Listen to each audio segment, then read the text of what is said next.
Hindupuram YSR Congress party కార్యాలయంపై జరిగిన దాడిని ఖండిస్తూ కాకినాడ నగరంలో వైసీపీ నాయకులు నిరసన చేపట్టారు. తెలుగుదేశం పాలనలో రాష్ట్రంలో అరాచక పాలన రాజ్యమేలుతోందని, రెడ్ బుక్ రాజ్యాంగాన్ని పాటిస్తూ రాష్ట్రాన్ని అల్లకల్లోలం చేస్తున్నారని నాయకులు ధ్వజమెత్తారు. హిందూపురం వైఎస్ఆర్సీపీ కార్యాలయంలో దాన్ని ఖండిస్తూ కాకినాడ సిటీ మాజీ శాసనసభ్యులు ద్వారపూడి చంద్రశేఖర్ రెడ్డి ఆధ్వర్యంలో మాజీ మంత్రి, కాకినాడ జిల్లా వైఎస్ఆర్సీపీ అధ్యక్షుడు దాడిశెట్టి రాజా అధ్యక్షతన కాకినాడ బాలాజీ చెరువు వైఎస్ రాజశేఖర రెడ్డి విగ్రహం వద్ద నిరసన కార్యక్రమం నిర్వహించడం జరిగింది.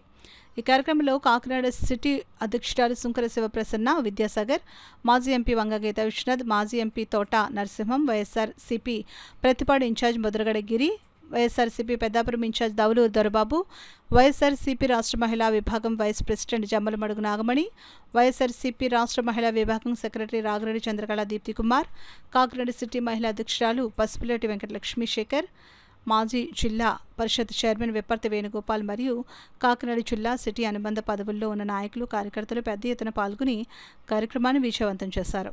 ఈ సందర్భంగా వైసీపీ జిల్లా అధ్యక్షుడు మాజీ మంత్రి దాడిశెట్టి రాజా మాట్లాడుతూ కూటమి ప్రభుత్వంలో రాష్ట్రంలో అరాచక పాలన పనులు కొనసాగుతుందని మండిపడ్డారు. ఇటీవల విశాఖపట్నంలో జరిగిన పారిశ్రామికవేత్తల సదస్సు పూర్తిగా విఫలమైందని, దాని నుండి ప్రజల యొక్క దృష్టిని మరల్చేందుకే హిందూపూర్ సంఘటనను చంద్రబాబు తెరపైకి తీసుకుని వచ్చారని ఆరోపించారు. గతంలో బీహార్ మాజీ ముఖ్యమంత్రిగా ఉన్న లాలూ ప్రసాద్ యాదవ్ తన బామ్మర్దుల్ని కానీ తన కుటుంబ సభ్యుల్ని కానీ ప్రోత్సహించి బీహార్ రాష్ట్రంలో విపరీతమైన అరాచకం సృష్టించిన పరిస్థితి మనం చూసాం. మరి ఈ రోజు కూడా జంగిల్ రాజుని బీహార్ ప్రజలు మర్చిపోలేదు. అదే విధమైన పరిస్థితులు ఈ రోజు ఆంధ్ర రాష్ట్రంలో ఉన్నాయి.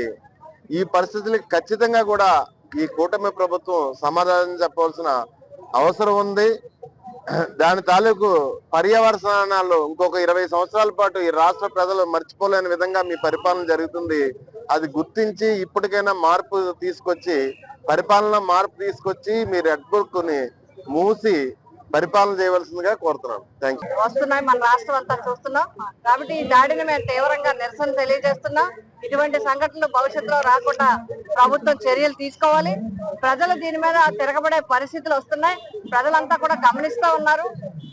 ఈ నిరసన అనేది అసలు వాళ్ళకి అర్థం లేకుండా ఈ విధంగా దాడిని చేయటం అనేది ఒక పార్టీ ఆఫీస్ రాజ్యాంగం నడుస్తుందా, బాబాసాహెబ్ అంబేద్కర్ గారి నాయకత్వంలో వచ్చిన భారత రాజ్యాంగం నడుస్తుందా, లేదా ఈ కూటమి ప్రభుత్వం నడుస్తున్న వాళ్ళ సొంత రాజ్యాంగం నడుస్తుందా అనేది మనకు అర్థం కాని పరిస్థితి.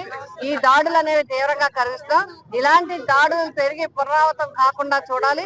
వైఎస్ఆర్సీపీ కేడర్ను కానీ వైఎస్ఆర్సీపీ నాయకులను కానీ కాపాడుకోవడానికి మా జగన్మోహన్ రెడ్డి గారి నాయకత్వంలో మేమందరం కూడా కలిసి పోరాటం చేయడం జరుగుతుంది. మరి ఇది వైఎస్ఆర్ కాంగ్రెస్ పార్టీ మీద అనేక రకాలైనటువంటి కక్ష సాధింపుల చర్యల భాగంగా మన హిందూపురంలో జరిగినటువంటి సంఘటనే దానికి ఉదాహరణ. మరి ఇటువంటివి తప్పనిసరిగా మరి ప్రజలు కానీ మరి ఎవరు కూడా క్షమించినటువంటి పరిస్థితి.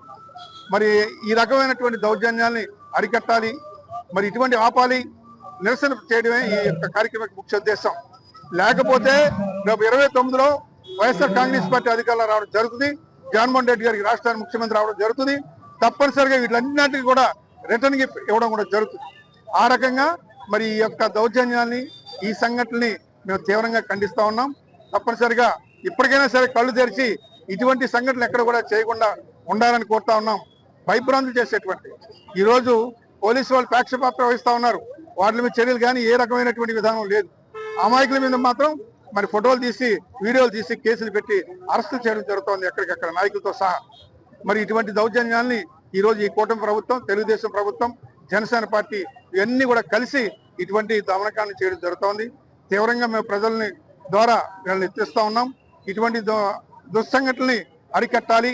ఇక ముందు కూడా ఇటువంటి కొనసాగితే వైఎస్ఆర్ కాంగ్రెస్ పార్టీ పరంగా కూడా ఎక్కడికక్కడ తీవ్రంగా మేము నిరసన వ్యక్తం చేస్తామని కూడా తెలియజేసుకుంటాం.